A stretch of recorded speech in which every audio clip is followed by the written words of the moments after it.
Hello again, everyone. This is Nathan Wilson with Driving Dreams Restorations in Central Florida. After one of my previous videos discussing the safety concerns with the sloppy and torn up rag joints and some of the bushings that tend to be missing on these Lincoln Continentals, I've had lots of requests for a more in-depth video of how to tear down and repair a steering column. So this is about as in-depth as I could get. I didn't film myself actually taking the centerpiece off, but to do that, you spin it a quarter turn to your left and pull it out. Don't just try to pull it or yank on it or pry it up with a screwdriver, because you will break the little tabs that hold it on, and it's just going to be a nightmare after that. So these two screws that hold the quote-unquote horn ring, I believe they're 5/16. It's just those two screws there, and then there are 3 Phillips head screws on the back, and it'll be hanging there like it is from the horn wires. There should be 3 wires going to each one of those buttons. They all come together to this one screw here that you'll see me taking out here, and I'll show some other aspects of the horn issue later in the video. It's kind of important. There are a few steps that people would tend to miss, and then your horns won't work. So these steering wheels are grounded, so that's something to remember, to try to keep some of the wear points clean. That's just the big center nut that I just took off there. If you turn the shifter, you can grab the shifter lever and turn it slightly. You'll see this kind of big short Phillips head screw in there that actually holds the column shaft in place inside. And then you will need a steering wheel puller. I've never been able to get them off without. Some cars you can have somebody, you can pull on the steering wheel and whack it in the inside in the center, and they'll sometimes pop off. These, you pretty much need a steering wheel puller. And then here you need a snap ring, pliers, or you can do it the old school way, but those are just some little cheap, probably $1 Harbor Freight snap-on pliers there. And there's that little sleeve, and then be careful, because once you pull that sleeve out, the whole shaft will slide down like it just did there, and onto the ground. And then that white cone there is not really necessary once you put the tractor supply bushing that I will show you later, and I showed in my other video. So you can just discard that. And I typically clean everything up and paint. I like to kind of paint everything, and as you've seen in my other videos, a lot of grease on everything. So I will actually paint the shafts and stuff. Then these 3 Phillips head screws hold this little plate on, which holds the turn signal switch on. You see how I moved the lever there? If you move it out of the way for those 2 screws, you can be sure you don't break any of the tabs off, because that tends to happen. You break one of those tabs off, you could be in trouble. If you need to take the shifter lever out, there's a roll pin there. It's kind of tough to do. Be real careful with it, because you can actually strip that out. Most of the time you don't really need to take that off if you're just being picky about restoring it. And then this, I just showed the size of that. Hopefully you can pause it and see it. It's just a little bitty wrench, and you twist the turn signal lever off. And here I'm showing the how the neutral safety switch is supposed to work. You should have, as you slide that, you can see me sliding the button, and you can probably see the multimeter there reading continuity. So the way it works, this is a 64, by the way. I guess I should have said that in the beginning. They changed the design in 66, and 67 is a little bit different with vacuum. But basically, as you put the car in neutral or park, it should make contact between the 2 respective terminals on there. These things, you can usually clean them up. You can even take them apart. I think I show that later. I'm not sure if I'm going to add that or not, actually. To adjust it, what I'm pointing out there is how you can adjust the switch. Some people will try adjusting other parts of the steering column and adjusting that little tab that I just had my finger on. But to adjust it normally, you just loosen those two, again, I believe 5/16, and you get it to where this tab, and you'll hear it or you'll see it. It's easier to adjust in the car once it's all back together. But definitely test the switch while you have it at this point to make sure that it's making contact and doing what it's supposed to do. And then you can do the adjustments once you have it back in the car. And I think I'll get back to that later. So to get the turn signal switch out, you can use a screwdriver, as you can see there. I don't know how well you can see it, but you can kind of use that to begin to push it out, because you don't want to pull on that turn signal switch or you know, pry on it or anything like that. It's pretty delicate. And you see where I was just showing where you could kind of push the wires through the steering column if you're taking, if you need to replace the turn signal switch, which does happen on these cars, unfortunately, sometimes. So, or, you know, if somebody messed with it, or while you were doing this, you broke one of those tabs or something, and it's really not doing what it's supposed to do. You can find those, you can source them, and you would just basically pull it out and try to feed those wires, like I was just showing, through the bottom end there. The tricky part is make sure you definitely write down what color wires went in which slot. You know, they all come out individually, which is why these connections were made this way, so that you could slide those wires through the column. But definitely make sure you write down, you know, what colors go where, so you can put it back together correctly. Here I am, let's see, what am I doing? Oh, there are two, to get the column out, the reason you need to loosen the turn signal switch, you may be thinking, well, mine works fine, so I don't need to, you know, mess with it. You do have to loosen it so you can get to these two bolts that are behind here. I don't know, 7/16 or something probably. But you can't get to, one of them you can see just fine, the other one you can't see unless you move the turn signal switch out of the way. So that's why you had to loosen that. And then as you see, it should just kind of pop off after that. Here I am taking the glass and the, you know, little indicator doohickey there out.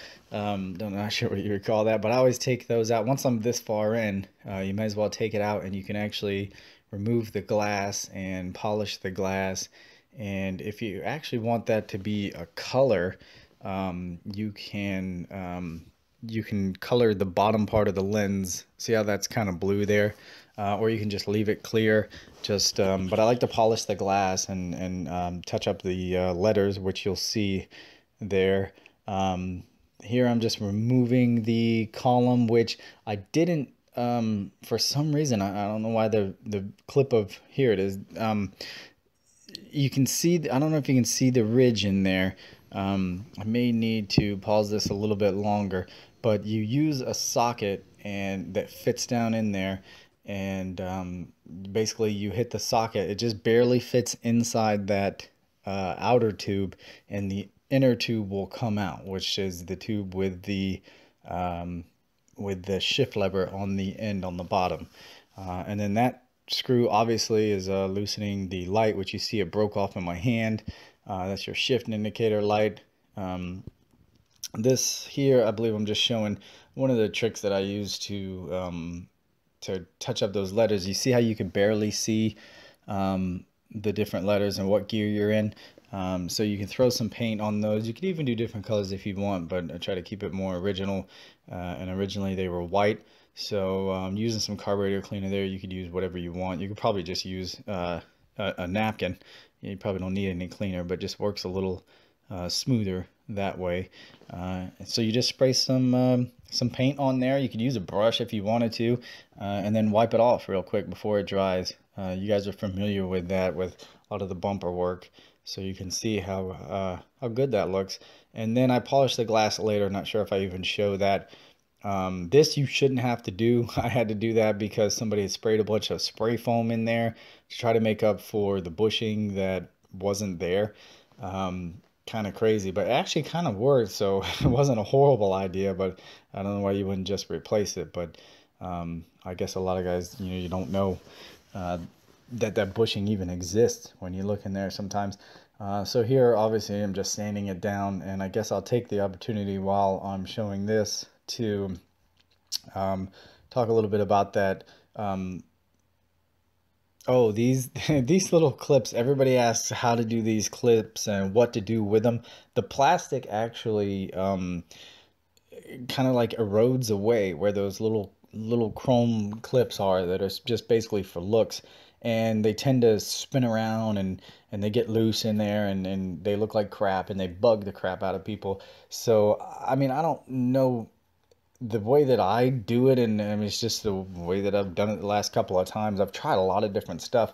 You see that gap there, you can see how big the gap is. And that's why those little rings just spin around and look like crazy. Just a couple of pictures of in primer mode. Put some primer in there and resand it and try to make it as smooth as possible. Here I'm actually retapping or using the die, whatever you want to call it, rethreading the steering column shaft itself, where the nut would go on to hold the steering wheel on, because somebody tried that whole beat on it with a hammer thing, and they beat the crap out of it and killed the threads. So I actually had to rethread it. It's just stuff you have to do sometimes. I didn't want to try to jam the nut back on there, get it cross-threaded or anything like that. I wanted to have some nice threads. So here I'm just cleaning up those little rings. You can I use the steel wool. I think the 40, the extra fine steel wool, works pretty good, as most of you probably know, on the old chrome and things like this the horn bezel part here. That steel wool works pretty good. If you have a polisher, you can use that and try to get it to the next level. It just takes time. These are the things.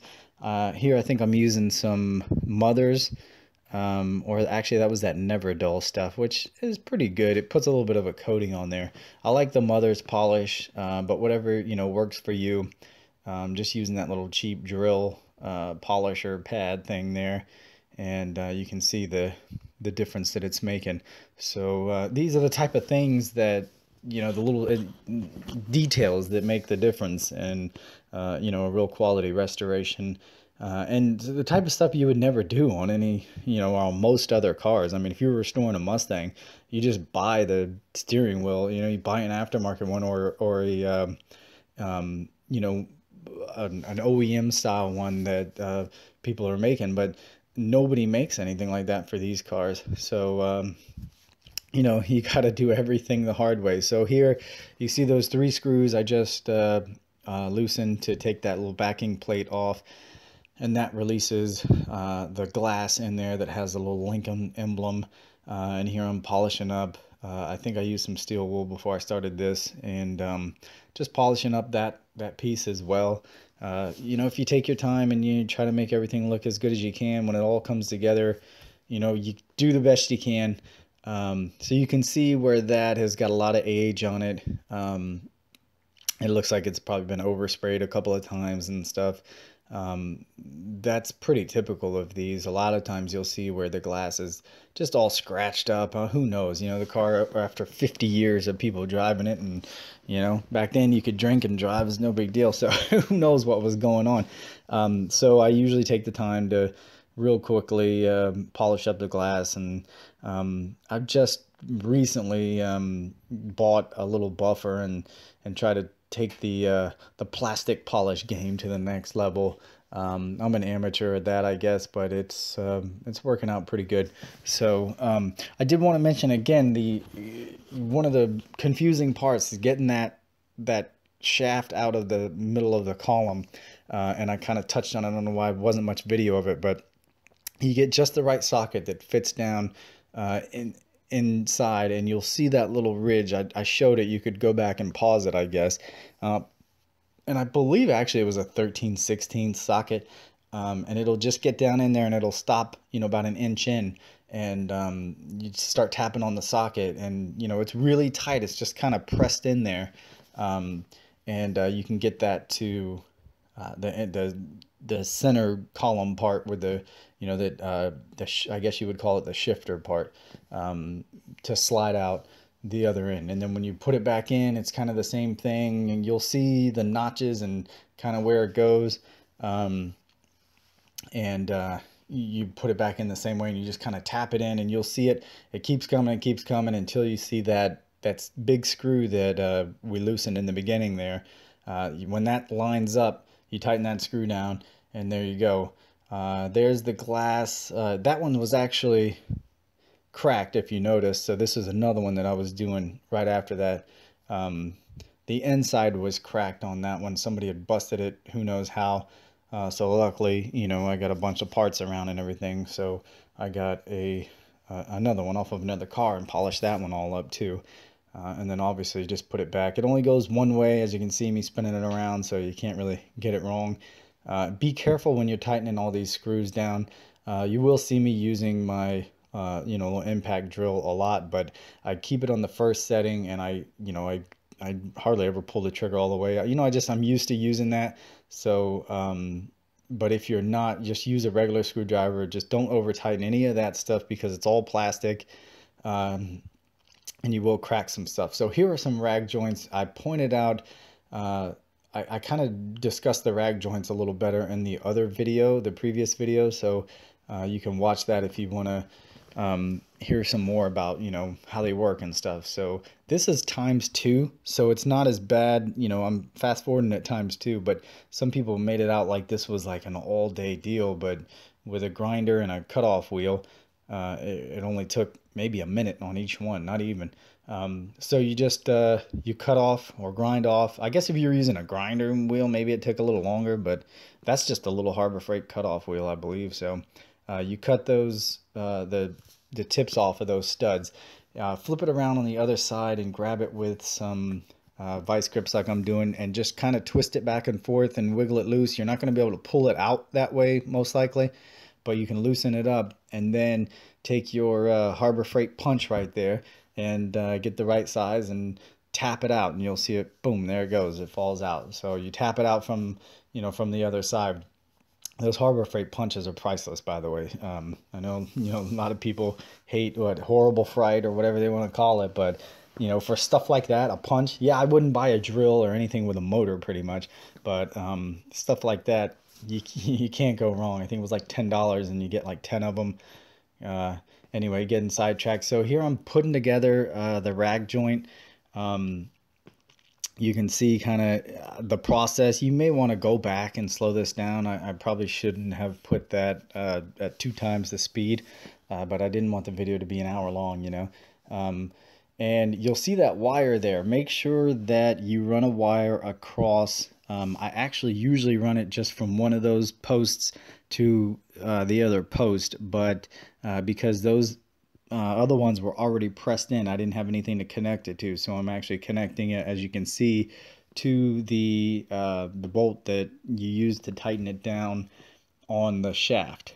And I believe actually both of these sides were the same side. If you notice, I was just kind of doing it for demonstration purposes, because this steering box was actually different, but that's a long story. So I just wanted to show that to give you kind of an overview on how to put that rag joint together.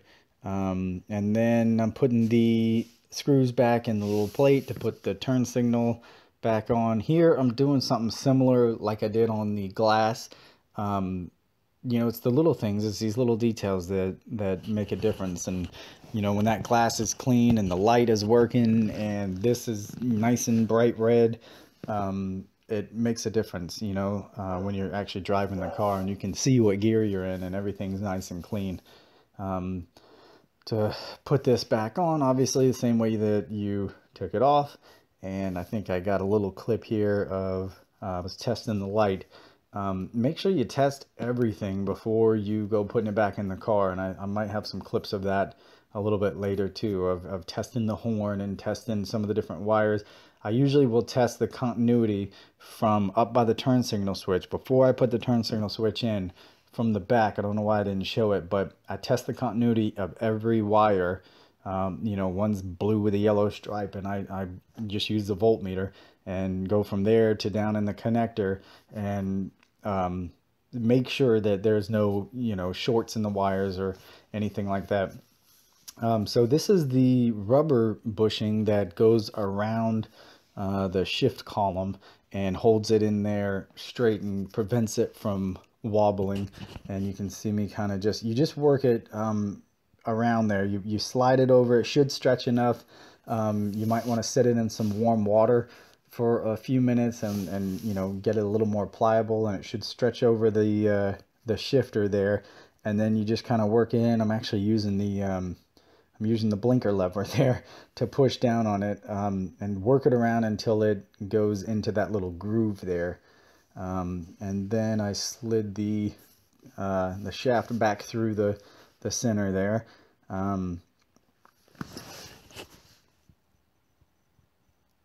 And here we go, finally. Then just basically putting everything back the way it came. It does help if you videotape, you know, your own as you're doing it, or take a bunch of pictures so you can kind of remember how everything goes. But hopefully this video will help you as well. And then you squish that spring down on there with a snap ring, and it gets in that little groove, and that holds it in there nice and tight. And the next step is, let's see, putting the light.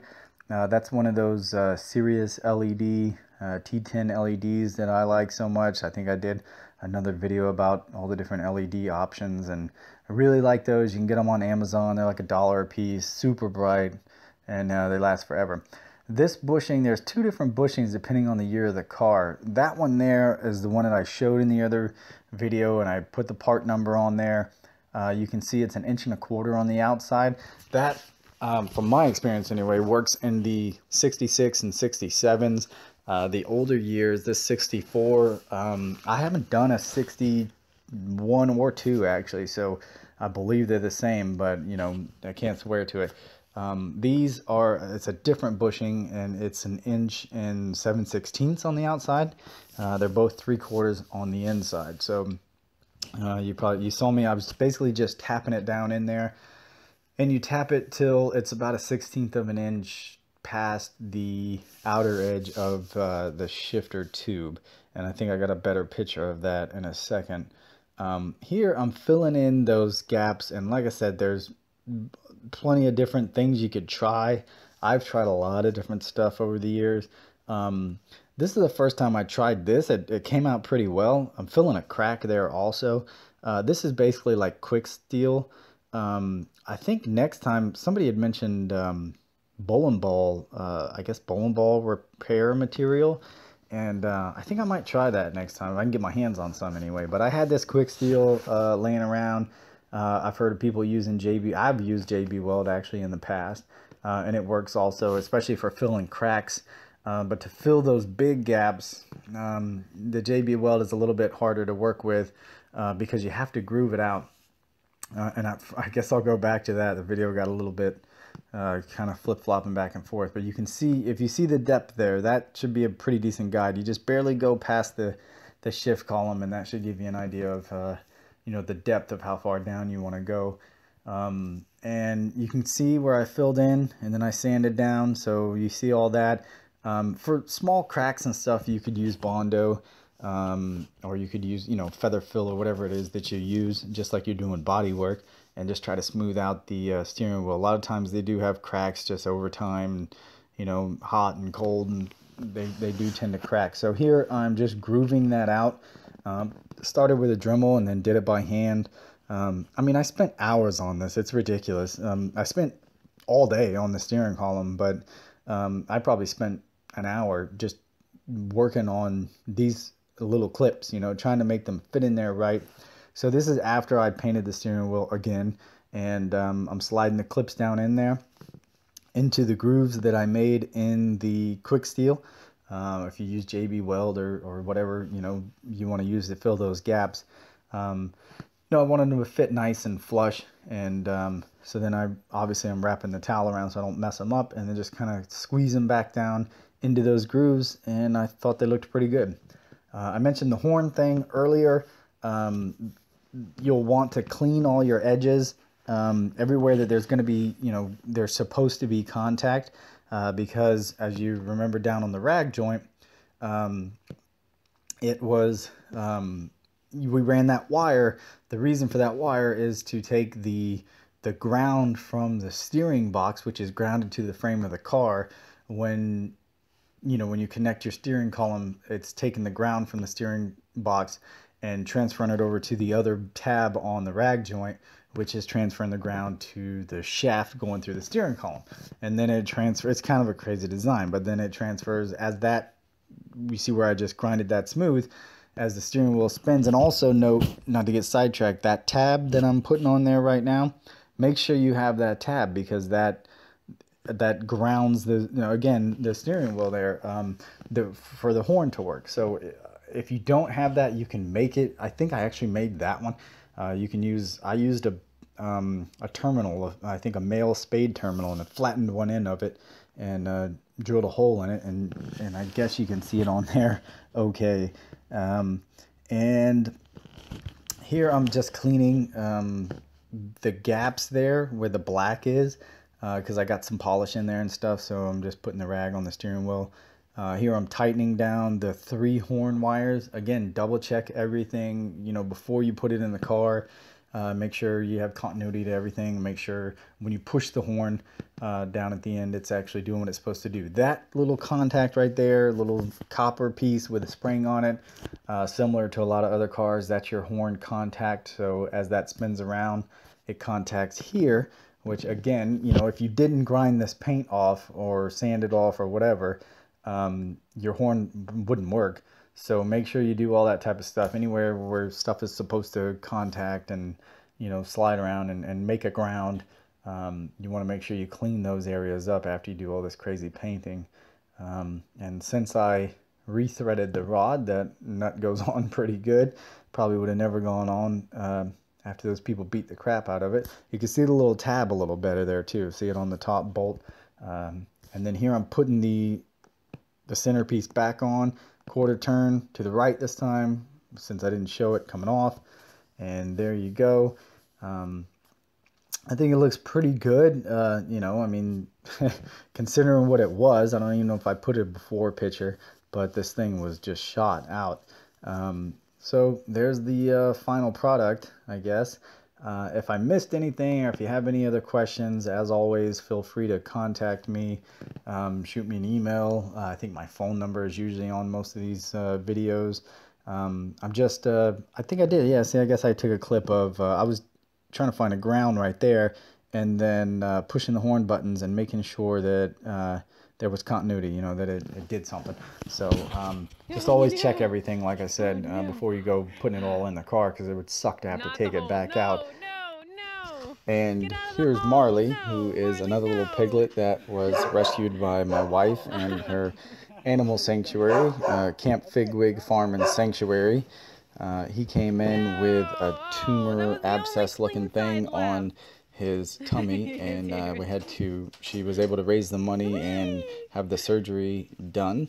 And here's a picture of it. You can see the thing on his stomach, how bad it was. They said that if we didn't bring him in when we did, he would have eventually died from it. So it's a good thing she was able to help him with the help of you guys' donations. That's him looking really sad. And there he is after, on the way back from the second surgery. Whoa. And then having the stitches out. And here he is, obviously feeling a whole lot better with what we call a case of the zoomies.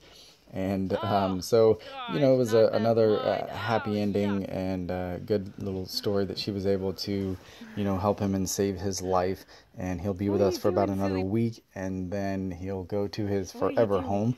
So, I don't make any money off these YouTube videos at this point. I don't ask for, subscribes and likes and shares, although I guess that does help if you guys want to do it. I'm not a real tech savvy guy. I'm a car guy, so it does take me quite a while to put these videos together and get some good shots, and it takes me 2 or 3 times as long to do the actual work a lot of times, because I'm trying to get the right camera angles and things. So if you guys do benefit from the videos and you want to help out, this is a great way. You can go to this link, Camp Figwig what is it, paypal.me/campfigwig. I'll put a link up here, and send a donation for the animal sanctuary. And she is 501c3, you know, official nonprofit organization with the IRS and everything. So if you want to make a big donation, you can get it tax exempt. She can send you a receipt. And most importantly, you'll help out the animals. So I hope the videos help you guys. And I've got several more that I'm trying to get uploaded. So we'll see you again real soon.